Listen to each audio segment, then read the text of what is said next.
We are trying to pass some of these legislations today as an attempt to improve our criminal justice system when it comes to the liberty of the individual.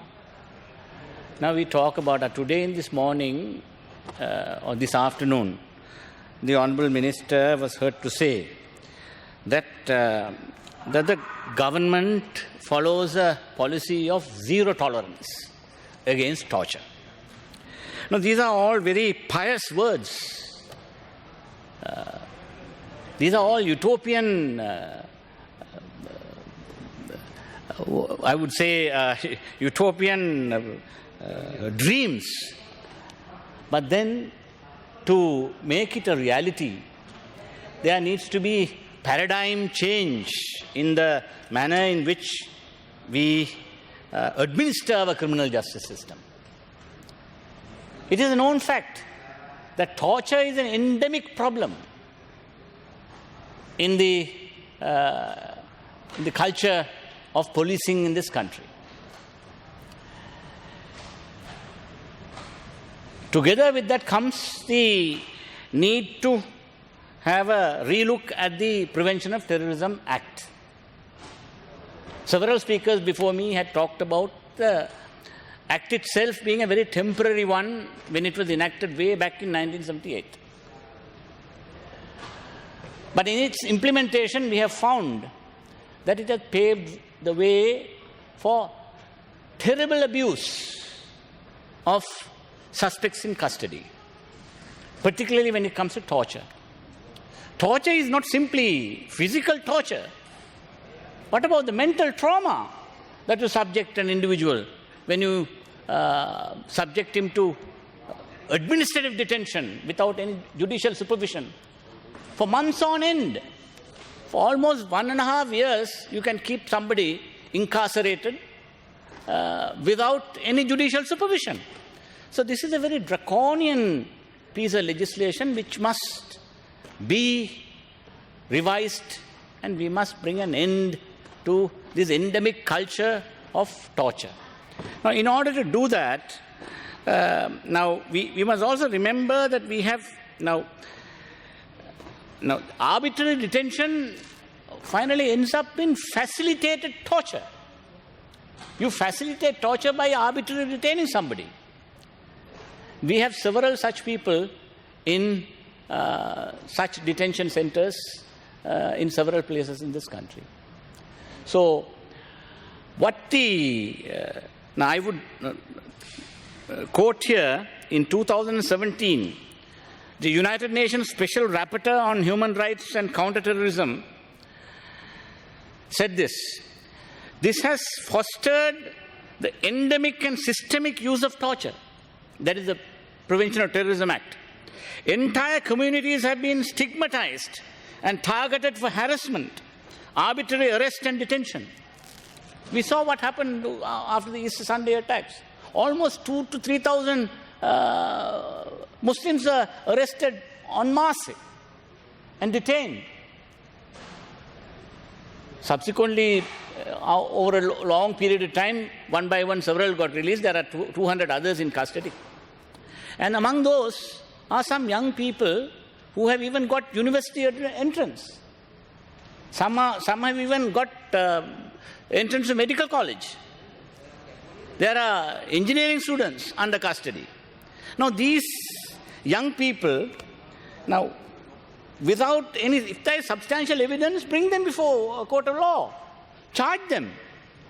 But then now you are adopting another procedure, which some dictatorial, despotic countries have adopted, which are to set up detention centers where you go with a de-radicalization program.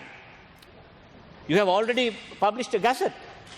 But then there are certain anomalies in that. If you want to de-radicalize somebody, first produce the evidence before a judge and show why he had been held in custody, why he should be de-radicalized.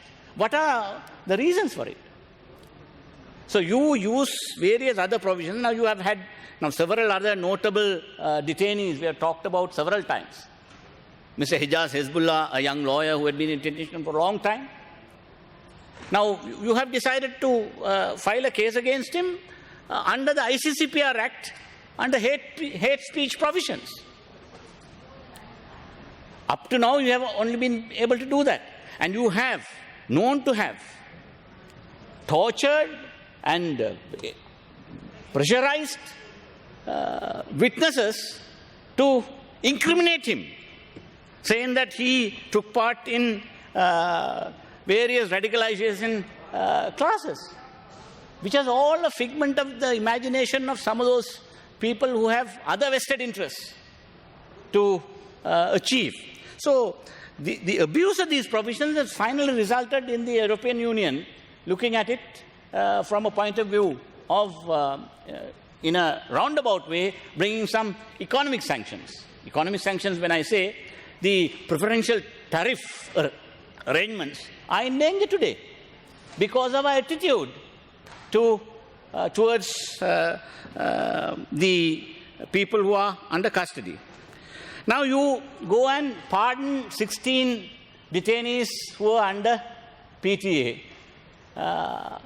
And under that pretext, you slowly also pardon a murder convict to appease one of your supporters who has a very popular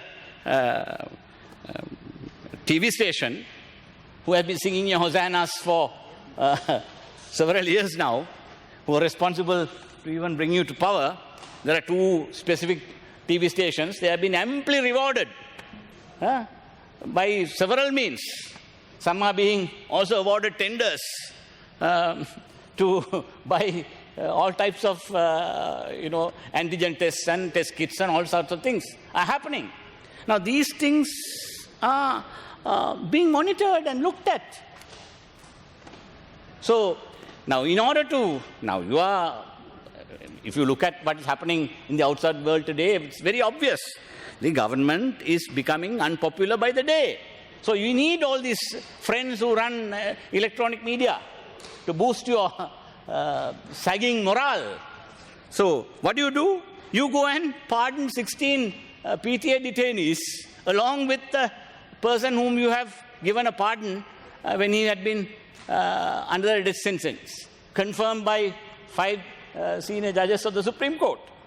So now that is a very cynical move. It is seen as a cynical move for nothing else. Because among these 16 detainees, most of them have already been under detention for more than 10 years. Some of them, even if they are convicted, even the sentence, they would have already served, having been there for so many years.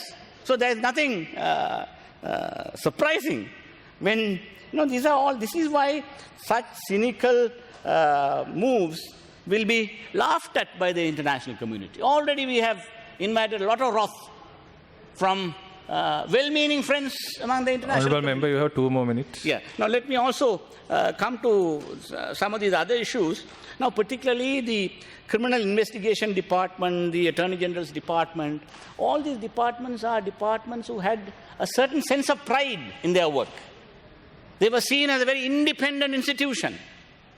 Because of unnecessary politicization and pressure, they seem to be losing their independence. Now, you appoint a presidential commission against political victimization, and some of the commissioners are instructing the Attorney General's Department to discontinue cases which have already been filed in courts and which are in the process. So, and the Attorney General openly comes and protests about this.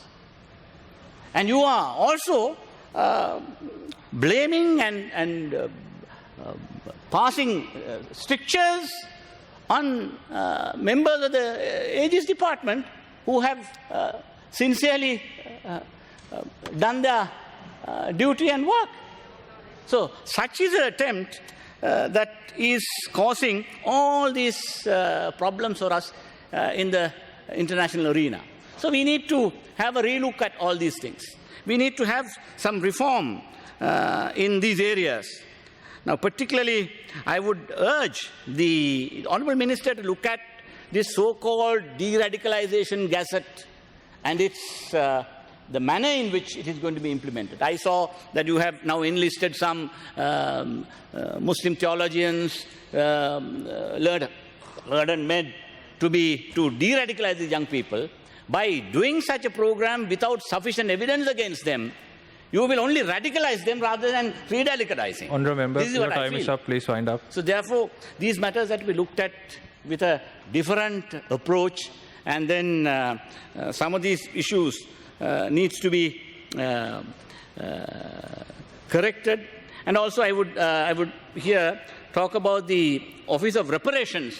Now, the Honourable Minister said that this was a substitute Member, for RIPIA. please Now, wind up. there are several compensation issues pertaining to the Digana riots, and then the riots in Ampara, then in Honourable Kurunegala Member, district. your time is up. Please wind up. Pending compensations, which are in large amounts, are still to be doled out. And therefore, those people who have suffered serious property damage Thank you. has to be compensated. I hope the government will look into it and have those matters also attended through the Office of the Reparations very soon. Thank you.